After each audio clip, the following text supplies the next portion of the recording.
I will start by introducing our fantastic speaker today. She's so fabulous. We have Ms. Shawnti Refuge with us today. Shawnti is the CEO of Shawnti Refuge Journals and a certified mental health coach. Through her business, she helps individuals on their journey to healing and self-discovery through journaling, guided journaling. She's also a big advocate for mental wellness in BIPOC communities, aiming to create safe spaces for healing and growth. So today she has prepared a wonderful presentation for us in which she will share her insights on mental wellness in the BIPOC communities and explore the importance of addressing root causes and natural healing processes. So Shawnti, it sounds like you have a lot in store for us. So please, the floor is yours and take it away. Thank you for having me, and thank you all for attending. My name is Shawnti, and we're going to be talking about mental health in the BIPOC community. So for those who don't know what BIPOC stands for, that is, it encompasses Black, Indigenous, and people of color communities. So for short, we call it BIPOC. And highlighting the diverse experiences and struggles. And mental health issues within the BIPOC communities are often overlooked or stigmatized, making it crucial to address them openly and compassionately. The significance of cultural competence is recognizing and respecting cultural differences and is essential in providing effective mental health support to BIPOC individuals. And, if you have ever attended one of our group sessions, especially when I talk about having support and getting mental health, I always talk about how, you should have someone supporting you who can identify with you, however that looks like to you. Everyone is different, but, I always strongly, especially people of color, I'm like, find somebody who looks like you. So that's what I mean when I say that. So understanding the cultural context, there's historical trauma there. So we have to acknowledge the lasting impact of colonization, slavery, forced assimilation, and other historical injustices on mental health within the BIPOC communities. The cultural stigma means that many of us in the BIPOC community, we face stigma surrounding mental health issues. And it's often due to norms that prioritize stoicism or fear of discrimination. I don't know about you, but I know a lot of people that have grown up and were taught to be quiet, be seen, not heard, suck it up, stay strong, especially Black women or women of color. We were, told to, push through it. You can handle it, stay strong. You have people to take care of. And, that's what has contributed to the stigma of us getting the mental health we deserve. We have a right to have great mental health. And and that's due to cultural beliefs, that stuff was handed down, our grandmothers, great grandmothers, we didn't see them crying or getting mental health support. We saw them cooking, cleaning, working, taking care of kids, taking care of home, like they never had an issue. And I know personally, I thought my mom didn't have feelings, because I never saw her cry. I saw her go to work, come home. I saw her fuss, because I didn't clean up or whatever, but, normal stuff, but not any mental health issues. And so, that's been passed down to us, and that influenced how mental health was perceived and addressed in our communities. I know I'm not the only one. So, those barriers that we have to accessing care, there are barriers in our communities. And, BIPOC individuals often encounter barriers such as shortage of culturally competent providers. And that's what I say, look for someone who looks like you, who can identify with you. There's nothing wrong with, looking for someone who can identify with you. And there's also nothing wrong with going to someone who doesn't look like you. You just have to, it's trial and error. But in order for, someone to feel comfortable getting mental health help, I think that it would be better if you would go find someone who looks like you, who can identify with you, who, if you grew up a certain way, you would want to talk to someone who is relatable in that aspect. I mean, they could be, from whoever or wherever, but could have grown up in the same environment, experienced the same thing. And to get that, you have to do your research. You can't just Google and pick the first person that comes up on Google when it comes to getting help. Um, our barriers, also language barriers or a lack of representation in mental health professions. There is a shortage of Black and Brown mental health support. There is, when you look at the statistics, there are 1 in 5. So out of every 5 mental health support systems, one of them is BIPOC.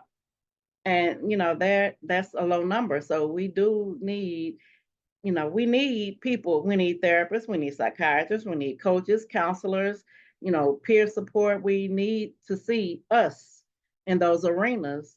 And, it helps if, you put yourself out there, go to school for it if you need to, but you have to come, knowing that it's going to be a little harder for us in the BIPOC community if we don't see anyone who looks like us. And that could stop us from getting that mental health help. There are also socioeconomic factors. There's poverty, limited access to health care, and disparities in insurance coverage. I have health insurance now and it sucks. So I know I can't be the only one. But, people think that mental health costs a lot. And it does, just as much as healthcare does.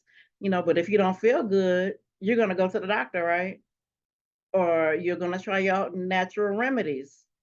And then when they quit working, you're going to go to the doctor. Same thing, treat your physical health and your mental health the same. There are, free resources. There are sliding scale resources, but no one knows that you need help unless you ask for it. And if you don't have the means, ask for help in finding a way. There are organizations that, contribute to mental health for the BIPOC community. You just have to open your mouth. Closed mouths don't get fed. There's also an impact of discrimination. Racial discrimination and systemic racism contribute to disparities in mental health outcomes. A lot of, and it has been in like news articles, journals, where you will see that, if a person in the BIPOC community goes and tries to seek help, they don't get the help that they need from someone of another race. They are getting the textbook. I went to school for this. So the textbook says this is what you need to have and this is what you need to do. And a lot of times that's not what we need. We want someone who looks like us and talks like us and, can be relatable and identifiable, not just something you read, but from something you experienced. So the specific mental health challenges that we have, the prevalent disorders in the BIPOC community is depression, anxiety, PTSD, and substance abuse. There is also racial trauma, addressing the psychological impact of experiencing racism, including feelings of powerlessness, hypervigilance, and racial identity-related stress. Us in the BIPOC community, we have a lot of weight that we carry. And if we are not taking care of our mental health, then where is that going? It's just building up, building up, building up. And then next thing you know, we're going to see each other on the news because we didn't have the mental health help that we needed to, take care of our mental health. There's also intersectionality, which is that recognizes that the BIPOC individuals may experience mental health challenges differently based on intersecting identities such as race, gender, sexual orientation, and socioeconomic status.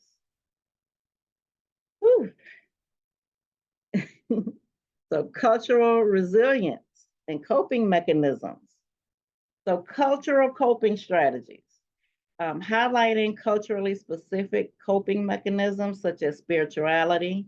Y'all, in the BIPOC community, when we have an issue, what does mama say? Pray about it, or let go and let God.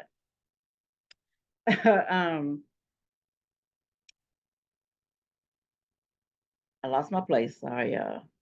Oh, communal support. Our support system, we would like to think that our community comes together, and how it used to be back in the day, but that's not reality these days. It's every man for him or herself.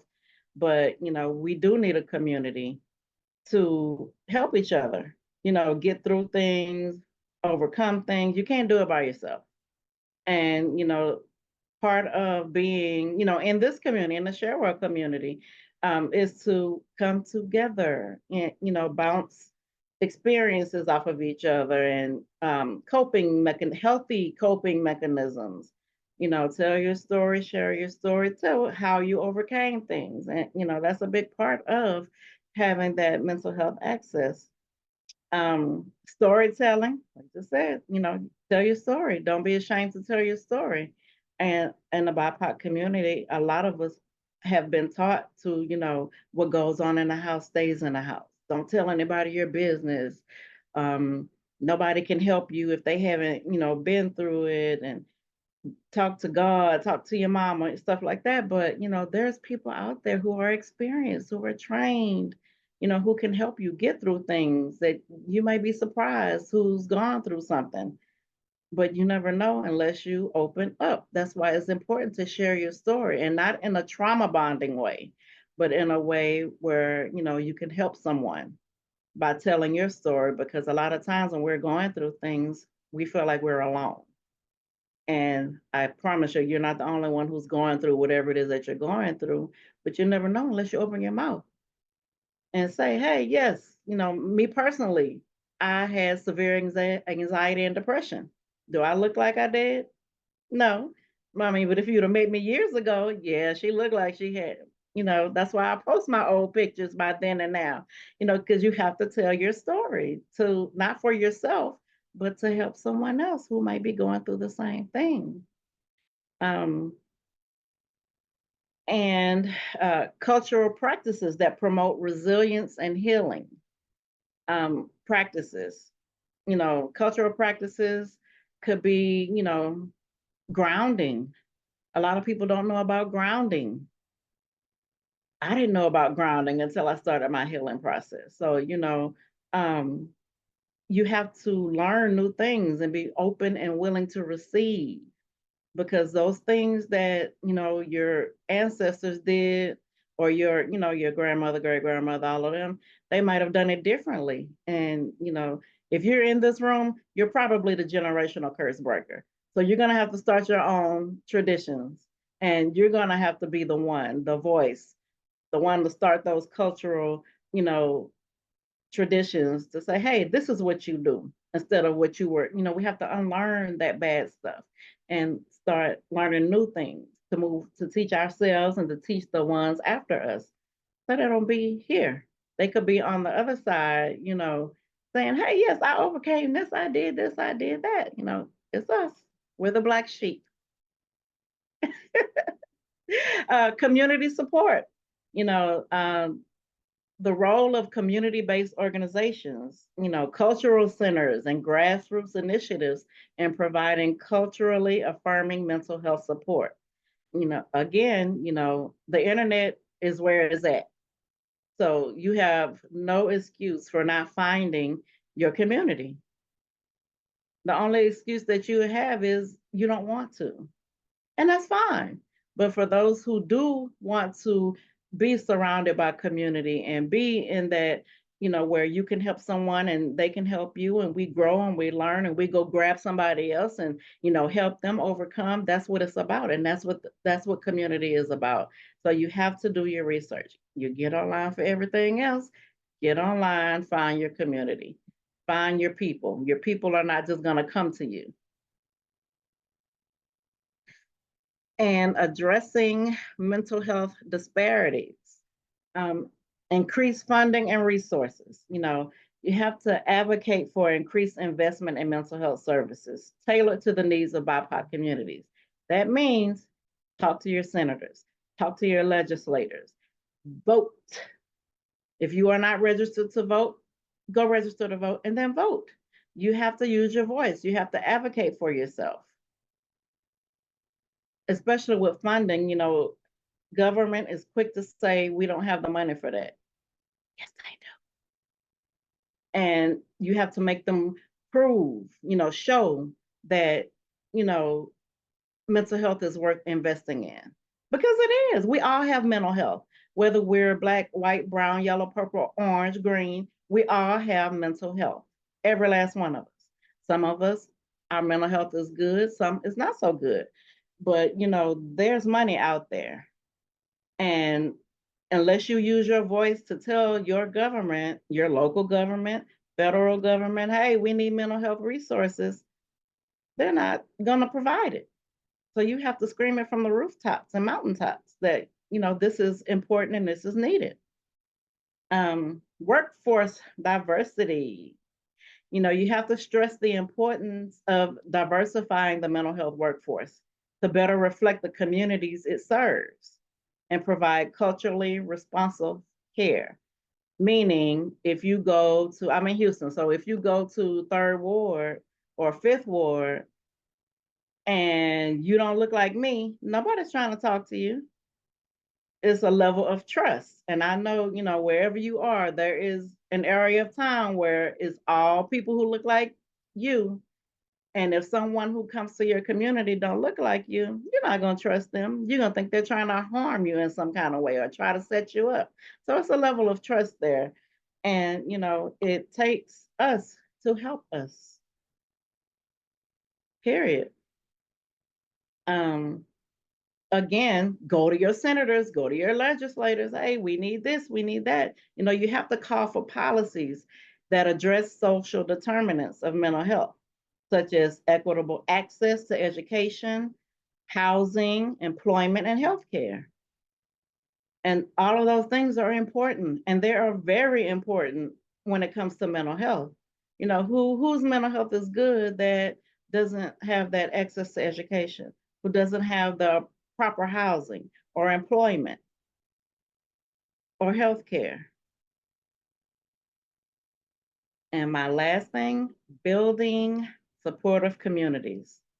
Community organizations, you have to highlight the role of community-based organizations, religious institutions, cultural centers that provide culturally affirming support and fostering a sense of belonging, meaning that, these community-based organizations that we have, they offer services for everything but mental health. And it's up to us to walk in there and say, what do you do for mental health? Also in churches, if you attend church and your church doesn't have mental health help, ask why not. You have a right to open your mouth and ask questions. Open up your throat chakra and start asking questions. You have the right to have access to mental health. It is your God-given right, your human right. And if you don't exercise that and use that, then stop complaining because you have it there and you're not using it. The last thing is destigmatizing efforts. Encourage open dialogue and education within communities. Don't be afraid. If you are working a 9 to 5 or whatever schedule you work and your job does not offer any mental health services, ask them why not. It's a fair question. Your mental health is important. Your mental health should come before anything. I know we all need jobs. We need to work. We haven't, struck it rich yet. But in the meantime, if we are working for someone, we should have access to some type of mental health. If you are working for an organization that offers employee assistance, I know here we call it EAP, use your EAP. EAP is Employment Assistance Program, where they offer you, services for free. I know with my organization, we have 5 free services per issue. So you can go and get mental health help for free for one issue. I don't know anybody who just has one issue. So you go for that one issue 5 times and you come back another 5 times, you can have almost 100 free services by using your employee assistance program. So if you don't know if you have one or not, go to Human Resources and ask. Open your mouth. You have to open your mouth. No one can read your mind. If you need help, you have to open your mouth. If you want to see change, you have to open your mouth, and you have to be unapologetic about it. You have to ask. And if it's not available, start something. You be the change you want to see, pretty much. Be the change that you want to see. You want to see change in the community, you want to see change in the organization, show up.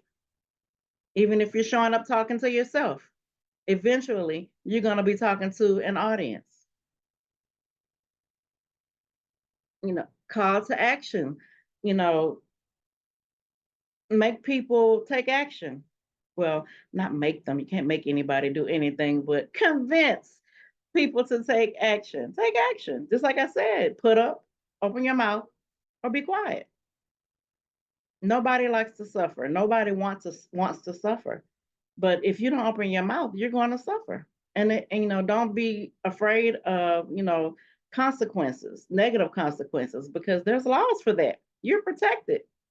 You have a right to mental health access, no matter where you are, no matter where you're from, no matter what you look like, no matter who you serve.